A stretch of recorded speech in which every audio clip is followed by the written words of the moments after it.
welcome one and all. It's another of our In Lockdown with chats today, and I'm absolutely delighted to be joined by a very popular figure from the early 90s. It's Paul McLaughlin. Paul, how are you doing? I'm good, Brian. Yourself?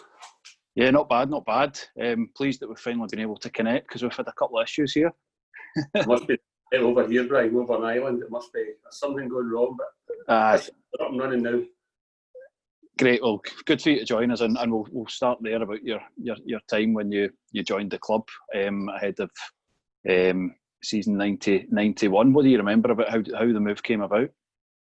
I remember getting into the park, and I think it was after training at Celtic. The gaffer, Billy McNeil, he put us in his office and said that John Lambie had been inquiring about us if I wanted to go down and have a chat with him and see what the crack is, or if I wanted to stay and just try to force my way back in again. But I felt at the time I wanted first team football and I wanted to get a bash at it. So after training, I just went down and spoke to John Lambie, the chairman, and came away. Next day, thought about it, and really, the way they were speaking to me, they just sold the club to me, and delighted to sign for them. That was it. It really happened as quickly as that? Just went into training one morning, and they came in and they said, listen, it's yourself and Andy. They're looking to the two used to go. He said, but if you don't want to go, then it's up to you. But when I went down and I spoke to the gaffer and looked about the place, I just felt the ideal fit. It was great. It's a transfer that's still talked about because of the joint fee and the fact it remains a club record. I have to ask how much of the fee was down to Andy and how much down to you. Do you even know? Do you know what? To this day, I have no idea. No. I honestly and genuinely have no idea. Never get talked about. At the time, it was just supposed to be 150,000 for 2 years, but nobody came out and said, "Here, you went for £10 or you went for." It was one of these things we went in. I can remember joining, and then I think that was the time. It was we hit with bad snow then. I'm sure it was. Travelled down, spoke to them, and that was us. The next day we were at Firhill and the ball was rolling. That was us ready to go.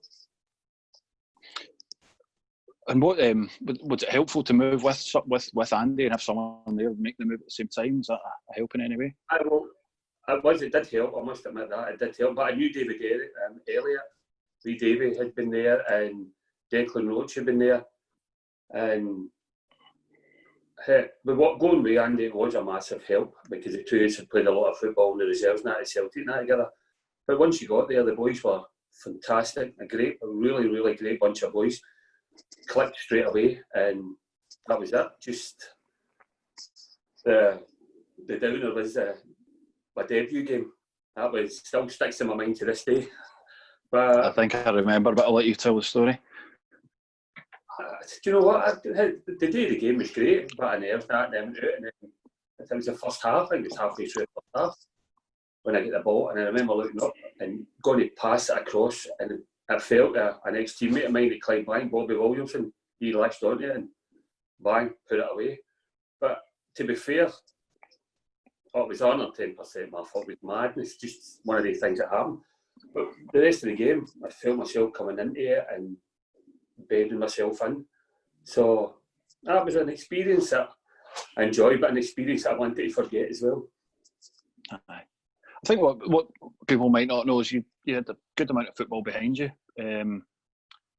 but I guess this was first team football at a new level. I'd signed with. I grew up with St Mons Boys Club. I played with St Mons Boys Club for years, and then I went on to play with. It was Eddie Hunter. Eddie Hunter came in for Queen's Park, and I went there and had 4.5 great years up at Queen's Park. And then they said at Celtic, come in, friends, but not at Celtic. I struggled the first year at Celtic. I took an ankle injury in pre-season training. It was just they put it down to stress, getting used to part-time football, then getting on to full-time football. It took me a while, but I felt once I got into it, I was playing away well regularly in the reserve team, and then you were in and out some of the first team pools and that, and then I decided at the end of that year, with no holidays and all that was going, I just wanted to concentrate, get my fitness, and to be fair, Declan Roach, who's a friend of mine at the time, up there, the 2 years just took a full pre-season, and we bust our gut and get tore in it up Strathclyde Park every day, and it reaped the benefits to start the 91 season, and I managed to break into the first team. But it's hard. By the time it was hard because you're up against the likes of internationals with the likes of you had Tommy Burns, you had Anton Rogan, you had Darius Dobchek, and to hold it down, we were 5 or 6 games in a row, and then it came to we were going to Ibrox to play Rangers, and we'd already been hit with, I think it was Paul Elliott had already been down injured, and we were back to we were really, really struggling. So he brought back Anton Rogan, and just for there on, I struggled to get back into the team. It was on the bench, coming on the bench, or in the pool and stuff like that. But at that age, you wanted first team football, and it was a bit frustrating at the time. But it was great experience, great memories. So, one of these things. Aye, but first team football you got, and after that, the debut at Rugby Park, you were an ever present for the rest of the season with a number 3 shirt. At that point, clearly we had ambitions to get in the top flight, and we weren't far away that season. We had a good run early March, won 3 games in a week, but just fell short. It was Falkirk, Airdrie, Dundee, then ourselves in 4th. So, from a personal point of view, you were getting exactly what you wanted, though. First team football every week. I was. That was it. It was great. It was. I can't say enough. The fellas were a great bunch of boys to play with, and some of the folk that were up there, the footballers, were some really good players up there, and it was great. We all had a good bit of crack with each other. The spirit in the team was brilliant, and it was just one of the things we just missed out. But we knew going into the pre-season the next year, we need to make this our year, and we did. It was great. Aye, we'll talk about your best teammates and favourite 11 towards the end, hopefully. But just rhyme off some names for you: Cammy Duncan, Craig Nelson, Andy Murdoch, Graham Robertson, Davy Elliott, Jim Duffy, Gary Peebles, Grant Tierney, Bobby Law, Callum Campbell, Colin McLaughlin, Johnny Flood, Chick Charnley, of course, Brian Gallagher, Isaac English, Brian Wright, Gordon Ray. So, some really good footballers in there. I tell you, and say like Ian Cameron, Sammy Jones. Sammy was enough. I don't think Sammy got the praise that Sammy deserves. Sammy was a great player. See, ball-wise, Sammy was a great player. Albert Craig was a fantastic player. Davy Irons, Ray Fanahill, Wee Georgie Shaw. I played with Jerry Britton. I knew what Jerry was like for Celtic. Jerry was just a goal machine. You just fed Jerry, bang, you knew what you were getting off of Jerry. But no, there was some really good players. Big Gordon Ray, Grant Tierney. Gordon Ray, I wouldn't like being out against him, because even in training, you were scared to go into attacking with Gordon Ray. There was no such a thing with Gordon as a 50-50. You were going out against a brick wall. Wee Bobby, Robbo, great bunch of boys. And we used to go down and we had some laugh at training, and we used to have great banter off the park as well. It was great. It was great times. Great times. And how was, talking about the management team, how was the John Lambie experience for you? Yeah. I got great with the gaffer. The gaffer, he told you as it is. It was straight as. There was no hiding with him. If somebody say to you, you get told. And the same, Big Jerry Collins was the same. All the backroom staff were great. I honestly had not one problem. It was a great experience going to Park. It was brilliant. Really, really enjoyed my time there. And as I said, with the gaffer, we had a last with the gaffer with good times, with 1 or 2 with disagreements. But hey, everybody does. You can't get through playing your football, and you're going to have disagreements with people. But it's just the way you adapt to it, and that's it. Without a doubt. And we're going to talk about 2 seasons here that for Thistle fans of an age who were going to games in those seasons are definitely 2 of the favourites that we look back on. So for different reasons, season 91-92, the push for promotion, and you got, I think, 33 appearances that season, and a big part of the reason we went up. What are your recollections of that, and what made that a Thistle team that got over the line where the previous ones hadn't? I think after failing to get up the first year I went, we all had the motivation. We all knew what we had to do. We all knew we had to step up to the plate. And the likes of some of the players that the gaffer had brought in, we knew, hey, this is going to be our season. And we knew it was going to be tough for like say with Dundee, Falkirk, teams like that. But we went away and we had some great results. We nearly mucked it up in the end up. Why? When I say we got over the line, we crept over the line. Jeez. And what you call again? But no, we knew ourselves. Listen, this is going to be. It had to be a year. We wanted it that much. And see, we're playing a few games in the Premier League. You're busting to get back in because you know what it's like when you're going away to these grounds. Flat, the crowd, the excitement, everything about it. You just knew. Listen, you need to get buckled down here. We need to get up. And touch wood, it happened, and it was great. It was great. Aye, we went into those last two games just needing a result. You know, Meadowbank then Forfar, we just made it, but that was a season when you would face competition for the number 3 jersey from Don McVicker. I've not spoken to anyone in any of these chats yet about Don, and you know, very, very sorely missed. A great footballer. What was he like to, you know, be in the squad with and battle with, I guess? He's a character. With Don, you had to watch your back because he was up to every trick in the book. Don would be one of the ones that you'd come in and you'd have socks missing, you'd have laces out your shoes. That was just Don. He was a real character. It was really, really sad when we heard about his illness and then with him passing away, God rest him. But it's a great football player, top bloke. And one thing about Don, you knew when you were out there, he was getting 110, 120%, no doubt. A really, really nice fella. Even we went away once or twice and the boys went away on holiday and hey, great company. You always got a laugh with Don. There was never a dull moment, put it that way. Aye. I guess he might have been involved. Would he have been involved when the famous Blackpool trip took place? I'm not sure, but what do you remember about it? I remember being involved in it. I remember doing the beach with a gaffer. And I think there was, I'm not mentioning any names, there was 5 or 6 days. I got hold of him and he fell. And then next minute we heard, made a laugh, next minute we heard he was in hospital and I don't know, was it a punctured lung or something like that? I think that was it. But we didn't think anything of it. But we suffered for it in training after that, don't worry. He got his back. But no, hey, it was good. It was a good experience down there. Again, down there was great. The camaraderie was brilliant between the boys. So there wasn't, I can honestly say, I'd never noticed one moment that sticks out that there was any carry on, any malice, anything like that. It was just a great bunch of boys to be part of. Yeah.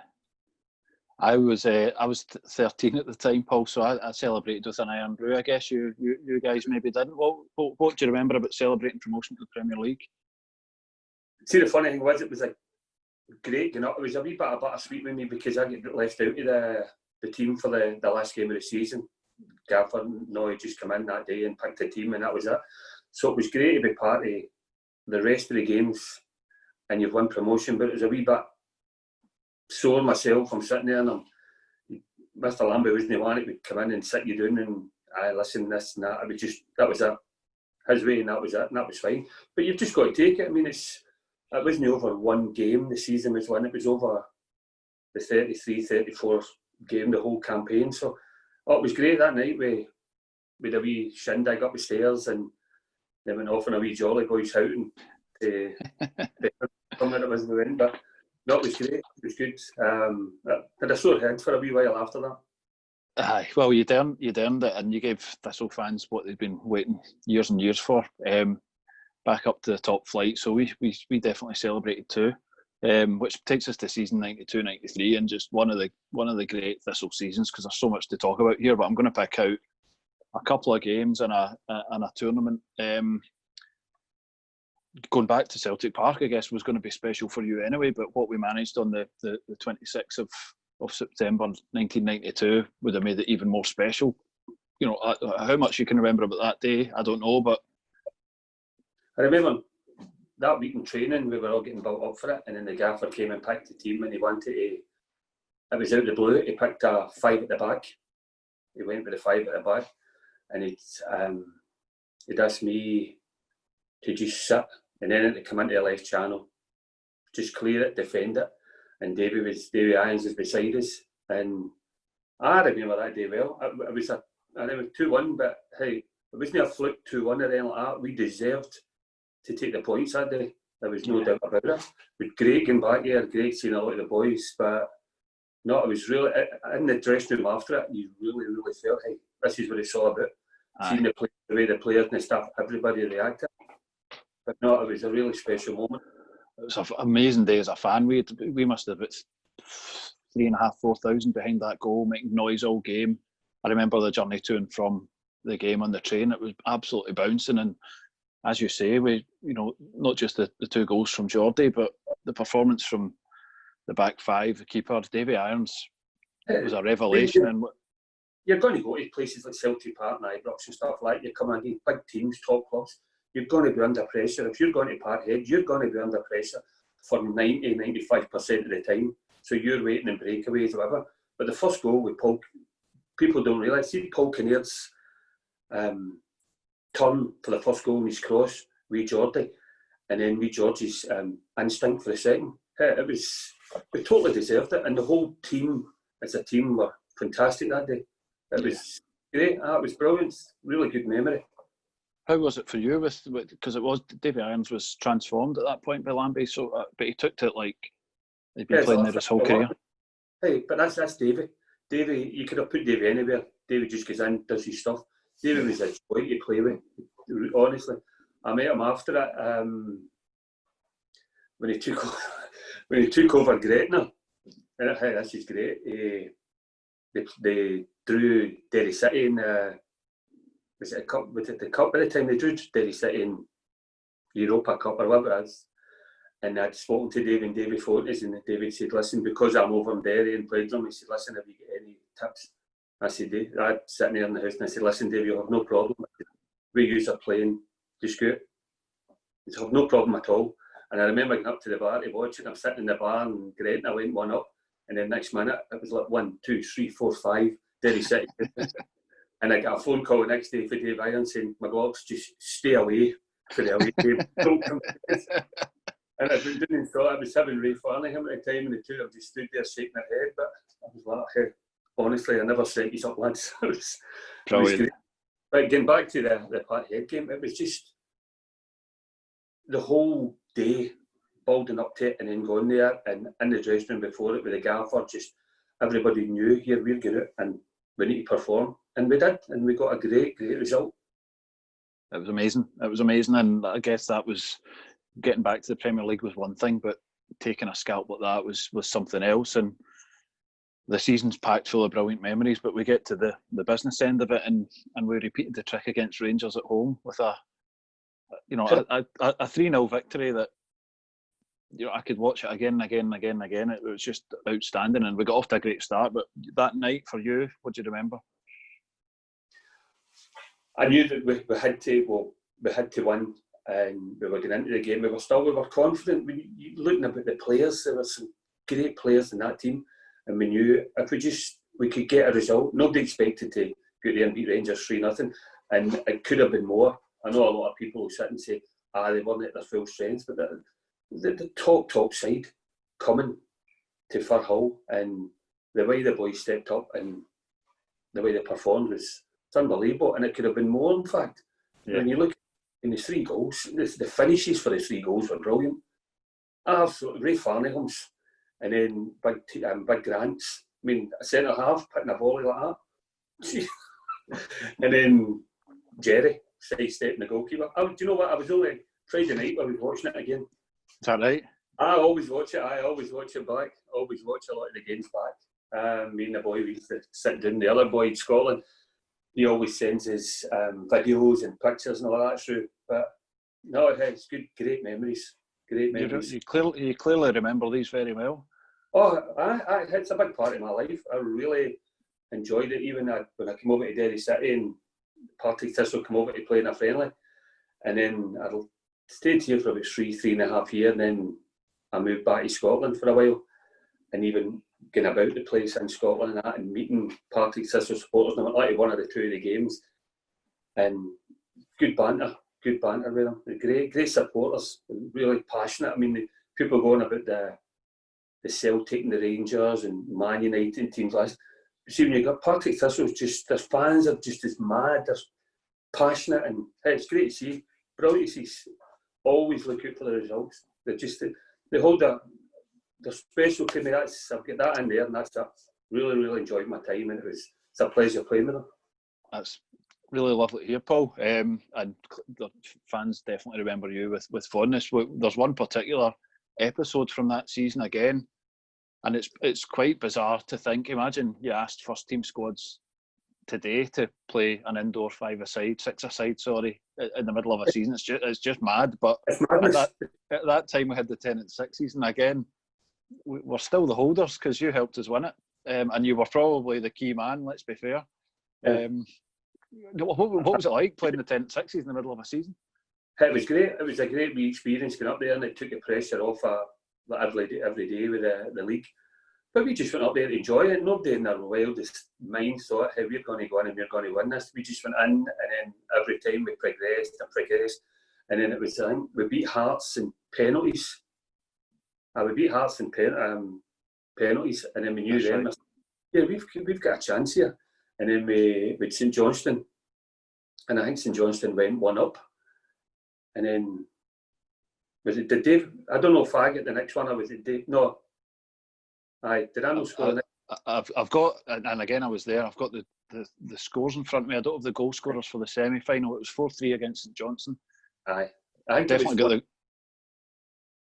you know what? I think it was 1 each, then 2-1 to them, and then 2 and 3. I remember it now. And then during the final, but hey, it was a great experience. It was good, and then with the crowd all packed in, that would be unbelievable. We couldn't believe it ourselves. Did you see some of the, when you're jumping about when we were scoring, you're going back, it's showing you pictures of Jerry Collins and Gordon Chisholm in the dugout, and the wee box, they've gone mad. Everybody's gone mad, and it was good to see the supporters enjoying it as well, putting a wee smile on their face. But it was a great experience. Aye, and the final itself, then 4-3 and hat trick. You know, I think I'd get a hat trick. Jeez, I could hardly hit the target when I played. No, hey, that was great. That was tough because at the last, they had a good chance at the last minute. I still watch that as well. I'm one of these ones. I bet you do. And they had a good chance in the last minute. But no, hey, great bunch of boys at that time, and it was great to experience that. And as you say, we're still the holders. They can't take that away from us. Did that give you confidence in any way to have a pot more on the big park on 11s? Because memory from that is just get the ball out left to you, and you were absolutely rattling it. Hey, do you know? I know it's a completely different game. No, do you know that was a puzzle for me because when I think I scored a couple of goals when I was up at Queen's Park, and then when I went to Celtic, I was on with the reserves. I was on the penalty kicks. I was scoring there, and I was the free kicks. Now, when I scored a lot of goals with the Celtic reserves, and then when I came to Clark's Thistle, I don't know what happened. I just couldn't. I remember one day hitting the crossbar against Falkirk one night for Hull, and I think that's the closest I got. Other than that, no, I think once or twice, but no. And then it came to the 10-6s, and I don't know if the big man was looking doing this because everything I touched that night was going in the back of the net. It's funny, it's strange. Aye. Should have made the goals weird at Fir Hill. I might have been into it. But season 92-93, beat Celtic, beat Rangers, won the 10-6s, had some mad nights as well. The rearranged Aberdeen game when it snowed on the Saturday, just bizarre. We won't go too much into the result, but it was just a season packed with brilliant memories. Your last game that season would have been at home to Celtic. Which ended up being your final game, is that right? It was my final game. We could beat, I think it was 1-0 we could beat. That's right. And then it was just the next day. It was a Monday, I got up for training on the Monday, and it was Isaac Inglis and myself for getting into training, and Isaac said, "Have you saw the paper?" And it was in the back about John Lambie had been on about he's freed me with my weight. So I just went in and spoke to John Lambie, and you don't speak, you just go in and you listen to John Lambie, and he John Lambie and Jerry there. And it hurt me at the time because if he'd have said stuff before, but I'd not, to be honest with you, I never had a problem with my weight when I was at Partick Thistle, not a thing. And that was it. I remember getting out and Jerry Collins said I'd go away and have a work at it, but that just deflated me at that time, and I said no, I felt at the time that wasn't the right way to do it, and I told John Lambie, God rest him, that at the time, and it was a wee bit sore leaving. But then a chance. I just wanted a fresh start, and I had a great offer to come over to play with Derry City. I'd been training with Dunfermline, and Preston had been speaking to us, and I just wanted a fresh change. And I came over to speak to the board at Derry City. They were great, done a really lot for me, and I joined them. And it just so happened, pre-season training, one of the first games was against Partick Thistle, and the first person I met was John Lambie, and it was just all laughs and hugs, and that was it. Yeah, it's just finished with. You're going to get ups and downs in football. Everybody does. You're not going to go through your career being the best of pals with everybody. You've got to take the knocks as well as the good times and the bad times, and I had more good times at Partick Thistle than I did bad times. So as far as I'm concerned, I don't look at the negative stuff. I look at the stuff that we've done to take the club. We get promotion, the 10 and 6s, the results against Celtic and Rangers. I remember one game we played, I think it was the second season, was we beat Kilmarnock 1-0. It was Tommy Burns and Billy Stark had taken over. They were at Kilmarnock, and we beat them at Firhill. I think it was one of the first games of the season. Mm-hmm. And to me, that was a great result, because I knew then, this team's going places. We're going to do something. They're redefining moments that you realise back and say, hey, we've got a really good chance here. And with the players, I mean, as I get back, the squad we had and the players, I don't think people realise how good a team we had. Yeah, and you talked about Kilmarnock there. That was a time when Thistle were in a wee kind of clutch of teams. Falkirk, Kilmarnock, Airdrie, that were very well supported at that time. Whenever we played each other, really big crowds. And I think in the tail end of the promotion season, I remember we went down to Rugby Park quite late in the season. We won 3-1 there. I don't know if you remember. I think we when we scored our third, play was held up for something like 10 minutes because there was a dispute over a offside call. I think it was with George Shaw at the third, and while this stoppage in play for 10 minutes, the Thistle fans were just singing non-stop, and it was like that momentum that you believe the team's going to get you up, and it's just a brilliant place to be as a football fan. That's what it's all about. That is what it's all about, but it's in the same hand, it was the same when we were 3-0 against Rangers with 5 minutes to go. We're sitting saying, Jesus, we could beat 4-3 here. That was just, that was us. But no, as I say, I can't say enough about my experience at the club. It was a wonderful experience, and I treasure all the moments, the memories I had, because it was fantastic being part of it. Brilliant.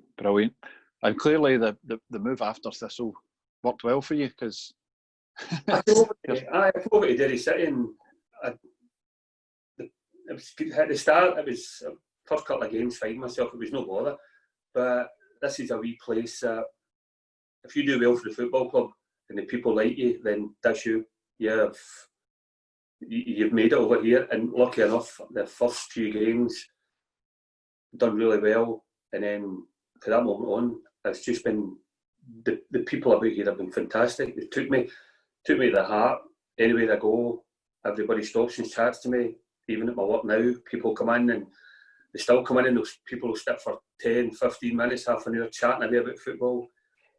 But I was about 3.5 years. I went up to Arts for about I signed a 3-year contract with ours. It only lasted about 6-7 months because my ex-wife, myself, was split up. She'd brought my kid back to Scotland, and I couldn't get seeing him. So really, I was losing interest, and I just came up one day and I just said, no, I'm getting back. So my missus now, she'd actually said to me, no, listen, move up. You're not happy with football, move up and move back to see your son. So I done that, went back, and I got a job at Glasgow Airport. Still, when you're up in Glasgow Airport, and the Thistle fans were coming through, and you were getting bits of banter going through, it was great. But then I stayed back in Scotland for 8 years, and my missus started to go homesick. She wanted to come back to Ireland, came back, and that was 14 years ago, and hey, it's been great. Where is it you call home today then? Where are you exactly? Derry. I'm actually in the heart of Derry. Are you? I'm in the heart of Derry. So it's a great place to live, great folk. Really friendly, and hey, just enjoyed life, enjoyed watching my 3 kids growing up. I've got 2 school teachers, and I've got a social worker as kids, so I've done really well. Thankful. So hey, that's all that matters to me, is as long as the family's okay and I'm still breathing. Absolutely, definitely. It's been brilliant to go back through that. Is there any other games? We'll talk about teammates in a minute. Any other games that stand out personally for you, where you really the promotion season, the won each game against Falkirk. That was like a big two coming together. I think they scored first, and then we equalised. And getting into that game, after the game, you knew, hey, this is going to be hard. But no, it's just not doing when we get into it. But then when you get into the Premier League, every game in the Premier League was great. Every game you won was great. I mean, even as you say, the Dundee United game when we took a hammer, and it was the worst refereeing decision. We've not even touched on that. That's remarkable, wasn't it? You know, it's crazy when you see it, isn't it? How that happened. But even, I remember going up to Fir Park, going to St Johnstone, places like that. It was great just to get involved and play in the big games and be a part of the club's history. Yeah, we did well at Fir Park that season. We didn't have 2-0 in the first game, and then in the second game we were 2-0 down and won 3-2. That was, I mean, there's so many good moments from that. You leave some out, but that was an absolutely amazing performance, and just the journey of the supporters that season with the team. It was a remarkable season in many ways. The supporters were great. The supporters were absolutely fantastic behind the club all the time, even at training when they used to come down and watch us train. We used to train at a gravel park in the wee school just down the road from Firhill, and then we went up to the park above us, and you used to see them out. You'd have banter with them. But no, it was great. It was great to be involved in it. He's in too quick. That's the only problem.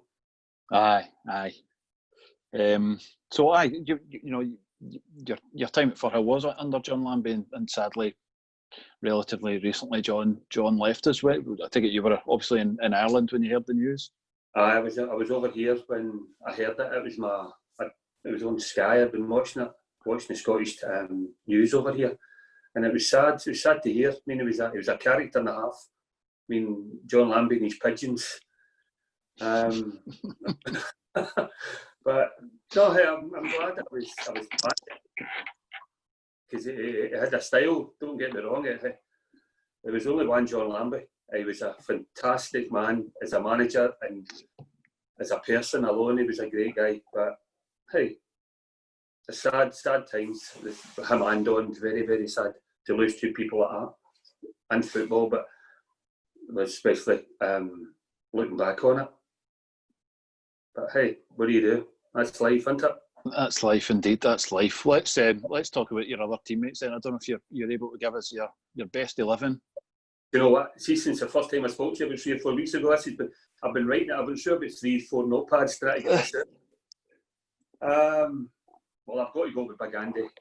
Big Andy was a great goalkeeper. Craig, what do you call him? Big Craig Nelson. Craig Nelson. Your young Kevin Budd. He was in the youth Sonata at the time. Big Andy was a great big goalkeeper. Big Andy was a great pair of hands, great shot stopper. We had. I'd go for Don. I'd go for Don at left back. Jim Duffy. Yep. Big Gordon Ray centre half is great. I wouldn't say he talked you through it. He shouted you through again. Big Tierney as well, but I'd have had to have put Big Gordon in at centre. And then it's between Bobby and Robbo. Bobby was just a character. And Bobby is just Mr. Partick. To me, Bobby's Partick Thistle. You cut Bobby, he would bleed Partick Thistle. That was it. But Robbo was a great. He was very underrated. I know he was a great football player. I know. Yeah. But I think. Any Bobby Law stories to share? No. No. No, I got on great with Bobby. He's another character. Bobby was a quiet. He's quiet about the dressing room. You got to laugh at him and stuff like that. But no, Bobby was just a nice fella. Mm-hmm. To go out. Mm-hmm. You get a good laugh with Bobby. Mm-hmm. But then you're talking about Midley Park was a hard one, because I grew up playing football at boys club level with Ian Cameron, and Ian was a fantastic football player. With the ball at his feet, it was great to watch. Davy Irons, Ray Farnham, Albert Craig. I mean, spoiled for choice. Aye. And And then you get up front, you're looking at Geordie Shaw. Geordie was a goal machine when Geordie came to us. I mean, and Geordie hit me in the back of the net, big Jerry Britton, and then you've got Paul Kinnear out on the left. I mean, I don't think there's many clubs that Paul's no played for. That's true. He even followed me over to Ireland. He came over here to play for a few seasons. Right? He was a great player, Paul Kinnear. Yeah. Great player. But no, do you know what? I was lucky we call him McLaughlin. I was lucky to play with a lot of good players. A lot of good players.